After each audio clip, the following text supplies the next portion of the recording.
तो hello guys, आज के इस वीडियो में मैं आपको बताने वाला हूं कि कैसे आपको एक आईपीओ सेलेक्ट करना है, कैसे आपको अप्लाई करना है या नहीं अप्लाई करना है, आपको डिसाइड करना है। मैं आपको पूरा बताऊंगा।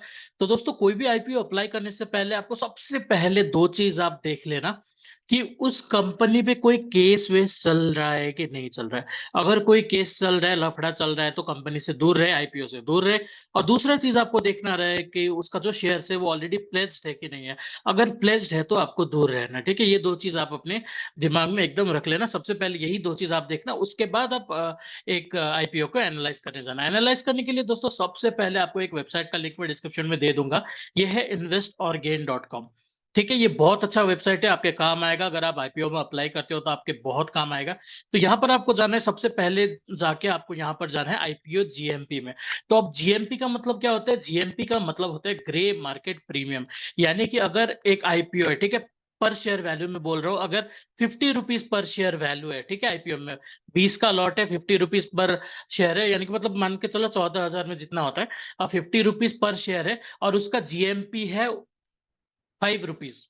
तो आपका लिस्टिंग जो है 55 रुपीज में होगा। यानी कि अगर 100 रुपए का शेयर है, जीएमपी आपका 15 रुपए है, तो 115 रुपए में आपका लिस्टिंग होगा। तो सबसे पहले यहाँ पर आपको जाना है, नीचे कॉलम में जाना है, ठीक है। ऐसा कॉलम आपके सामने खुल जाएगा।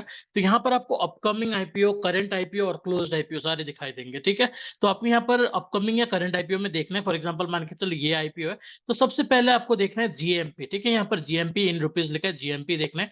जीएमपी आपका होना चाहिए 50 से ऊपर, ठीक है। फर्स्ट कंडीशन है, आपका जीएमपी जो है 50 रुपीज से ऊपर होना चाहिए। और सबसे मेन यहाँ पर जो आपका एस्टिमेटेड लिस्टिंग लिखा हुआ है ना, इसमें जो ब्रैकेट का वैल्यू है, ये जो ब्रैकेट का वैल्यू है, ये जो ब्रैकेट का वैल्यू है, ये आपका 50% से ऊपर होना चाहिए।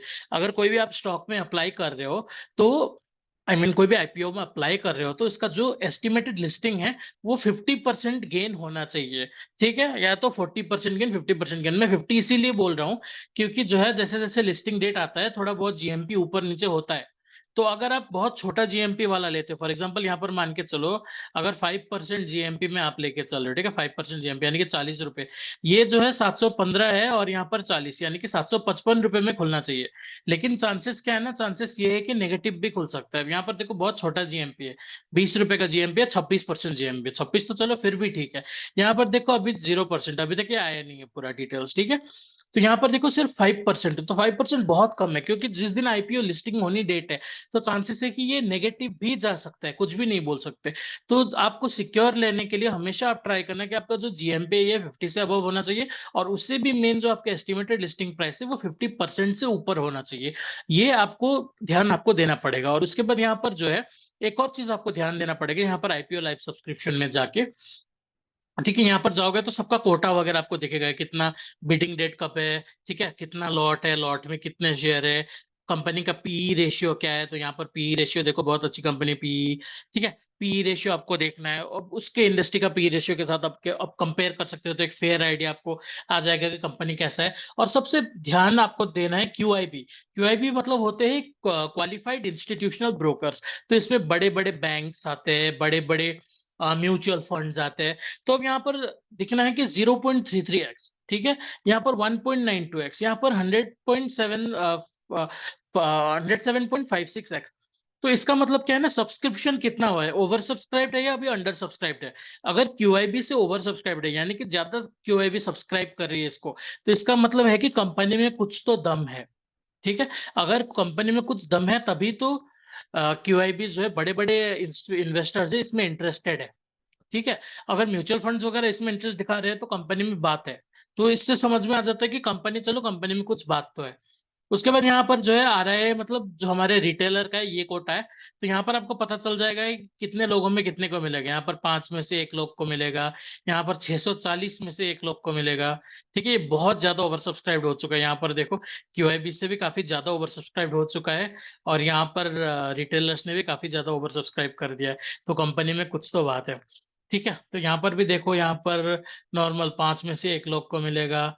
यहाँ पर देखो क्यूआईबी ने सब्सक्राइब ही नहीं किया है, यानी कि इसमें कुछ उतना बात है नहीं, ठीक है, स्टॉक में कुछ इतना बात है नहीं, ठीक है।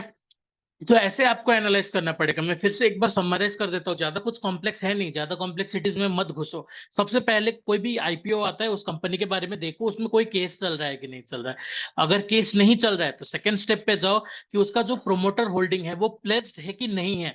अगर प्रोमोटर होल्डिंग प्लेज्ड है तो दूर रहो, अगर प्रोमोटर होल्डिंग प्लेज्ड नहीं है तो आप आ सकते हो, ठीक है। यानी कि पहला टेस्ट पास हो गया। उसके बाद आके देखना है जीएमपी। जीएमपी आपका होना चाहिए 50 रुपीज अबव एंड 50% अबव। ठीक है, अगर 50 रुपीज कंडीशन मैच भी नहीं करता हो तो आपको जो 50% है ना, 50% अबव होना चाहिए, क्योंकि 50% अबव होगा तो लिस्टिंग पॉजिटिव में होने का बहुत स्ट्रॉन्ग चांसेस है। लेकिन छोटा जीएमपी रहेगा, छोटा परसेंटेज रहेगा तो लिस्टिंग होते होते वो नेगेटिव में भी बदल सकता है, depending upon the marketing conditions. ठीक है, मार्केट कंडीशन, सॉरी। उसके बाद यहाँ पर आके आपको क्यूआईबी का देखना है। अगर क्यूआईबी इंटरेस्टेड है तो मतलब कंपनी में कुछ बात तो है। ठीक है। उसके बाद यहाँ पर आपको देख के रिटेलर का कोटा देखना है कि कितने लोगों में कितना मिलेगा, यानी कि मैं कितना अप्लाई करूंगा तो चांसेस है कि इतने लोगों में से मेरे को मिल सकता है। ठीक है, तो ये सब चीज आपको देखना है। ज्यादा कुछ कॉम्प्लेक्सिटी है नहीं, वीडियो बहुत सिंपल था। ठीक है, तो आओ एक बार आराम से देखो।